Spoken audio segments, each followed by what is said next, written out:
The skies above Lysara burned red as the alien fleet descended. The Korth Dominion, masters of conquest, rulers of 100 worlds, had come to remind the galaxy who held power.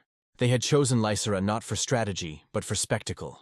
It was a human colony, young, vibrant, and proud, a beacon of expansion into the outer rim. To the Korth, it was the perfect lesson to teach humanity humility. Their armadas entered orbit in perfect formation, dark silhouettes against the planet's azure glow.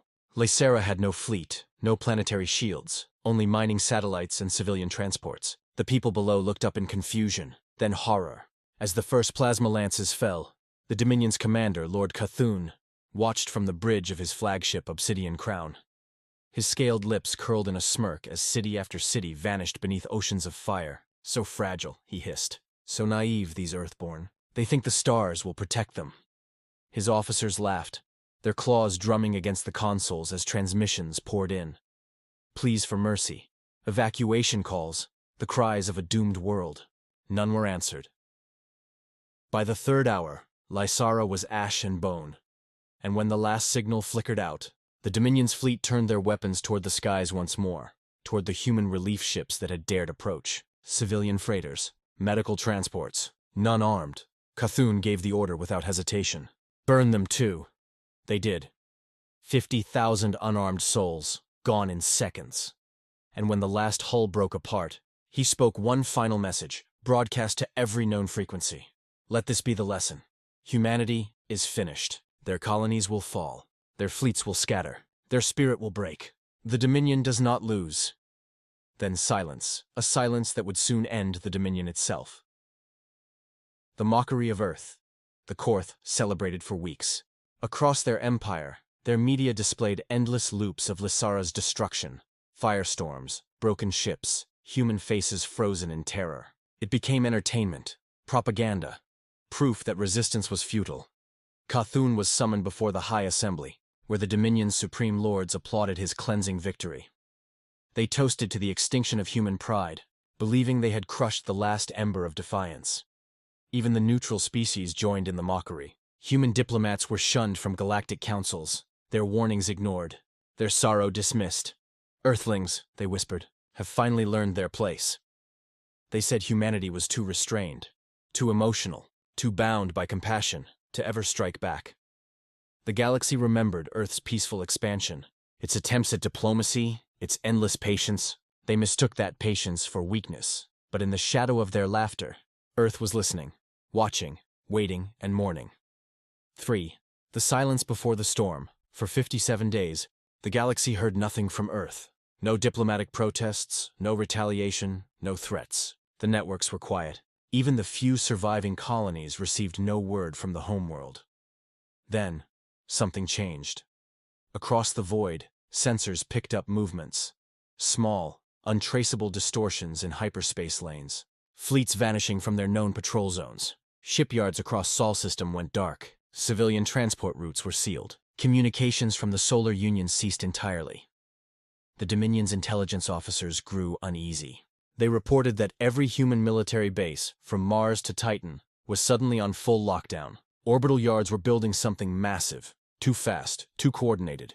But the Korth laughed. They can barely defend their colonies, they scoffed. Let them build toys. The Dominion's fleets will crush them before they leave their cradle. They did not know the cradle had teeth. 4. When the stars went dark, the Dominion's border worlds began going silent. First came the outpost of Zerath Prime. Its garrison of 20,000 vanished overnight. No distress call, no escape pods, just silence and wreckage drifting in orbit. The Korth assumed it was a malfunction. Then came the twin moons of Sareth, both industrial strongholds, producing fuel and munitions for the Dominion fleet. In one night, they were turned into glowing slag, vaporized by precision strikes. Survivor logs, fragmented and incomplete, showed flashes of enormous vessels emerging from hyperspace without warning. Sleek, black, angular, unmarked, silent. The recordings ended with one chilling phrase, broadcast in the human tongue. We are not finished. By the time the Dominion realized the attacks were coordinated, it was too late. Earth had unleashed its vengeance. The response of humanity. They came from the dark. No fanfare, no declaration, just war. The first confirmed sighting of a human dreadnought was in the Yakar system, a core Dominion world. The vessel was 3 kilometers long, matte black, with no visible insignia except for a single glowing emblem on its hull, a burning Earth encircled by wings of flame. The Dominion's planetary defense fleet engaged immediately, 200 ships strong. They fired plasma volleys, torpedoes, and railgun slugs. None made contact. The dreadnought's shields flared white, absorbing the barrage like rain. Then, it spoke. "This is Retribution-class Dreadnought Soul's Wrath of the Terran Defense Armada, for Lysera, for the Fallen," and then it fired. The beam that erupted from its spinal cannon tore through space itself. One shot, entire formations evaporated. The atmosphere of Yakar ignited, boiling oceans and shattering continents. By the time the smoke cleared, there was no Yakar left, only silence. The Dominion sent fleet after fleet to retaliate. Each one was erased. Human ships moved like phantoms, striking from the shadows, never broadcasting, never speaking, except for one repeated transmission after every victory. "You thought our defeat certain, but nothing is certain." 6. The burning march what followed was not war. It was reckoning. The Terran fleet swept across the stars like an unstoppable tide.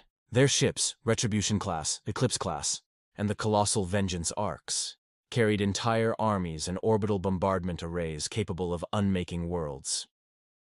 Every Dominion world that had participated in Lysara's destruction was marked. Every general, admiral, and governor complicit in the slaughter was hunted down. Earth's armies did not take prisoners. On the world of Corthalis, the Dominion's capital, the sky burned for 7 days. Human legions descended from orbit in dropships that screamed like thunder. Their power armor gleamed with the insignia of the fallen colonies. Their commander, Admiral Helena Vasquez, spoke to the panicked Dominion leaders via open channel. "You thought we would beg for mercy. You thought we'd surrender. But humanity doesn't surrender. Humanity endures. And when we rise again, our enemies drown in the fire they began." When Corthalis fell, the entire Dominion command structure collapsed. Their fleets turned to chaos. Some fled, others surrendered. A few fought to the last ship. None survived. 7. The final hour of the Dominion, the last of the Dominion's forces gathered around the fortress world of Vrakoth, where the remnants of their high assembly had retreated. They swore to make a final stand, to show the galaxy the Dominion would not kneel. But when the human armada arrived, the stars themselves seemed to vanish. Hundreds of ships filled the void. Carrier groups, dreadnought lines, and artillery platforms spanning light seconds. The sight alone broke morale among the enemy. For the first time in recorded history, the Dominion's fleets refused orders to engage. Admiral Vasquez gave them one chance. "Lay down your arms. Leave your weapons. Leave your arrogance. Go home and tell your children what happens when you provoke Earth." They refused. The human fleet opened fire. The bombardment lasted 6 hours. Every defense platform, every fortress, every ship reduced to dust and plasma. When it was over, Vrakoth was a dead world. The Dominion's banners burned. The empire that had once ruled half the galaxy ceased to exist in a single night. The price of fire. And then, silence returned. The Terran fleets did not stay to conquer. They did not claim territory or resources. They simply left. The galaxy watched in awe as the ships disappeared into hyperspace, their engines fading like whispers in the dark. The humans had come only for vengeance, and vengeance was complete. Across the remaining worlds, survivors whispered of what they had seen, of ships that moved without sound, of soldiers who fought without anger, only purpose, of the look in Admiral Vasquez's eyes when she ordered the final strike, a look not of hatred, but sorrow.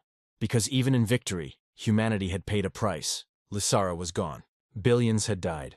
And though the Dominion was dust, the memory of loss remained carved into human hearts. They had shown the galaxy the cost of cruelty. The whispered fear centuries later, the tale of Lysara and the Dominion War became legend. In the farthest corners of the galaxy, alien captains would lower their voices when speaking of Earth. New empires rose, careful never to cross human borders. Ambassadors from other species visited Sol not to negotiate terms but to pay respect. Because every species knew the story. They knew what happened when humanity's patience broke. They knew that Earth never struck first, but always struck last. They knew the warning that echoed through the void, whispered by survivors carved into ruined worlds. and burned into the memory of every generation that followed. They thought our defeat certain. But nothing is certain. And beyond the veil of stars, deep in the dark between galaxies, the descendants of Sol still watched, still waiting, still ready. Because some lessons must never be forgotten, and some fires never extinguished.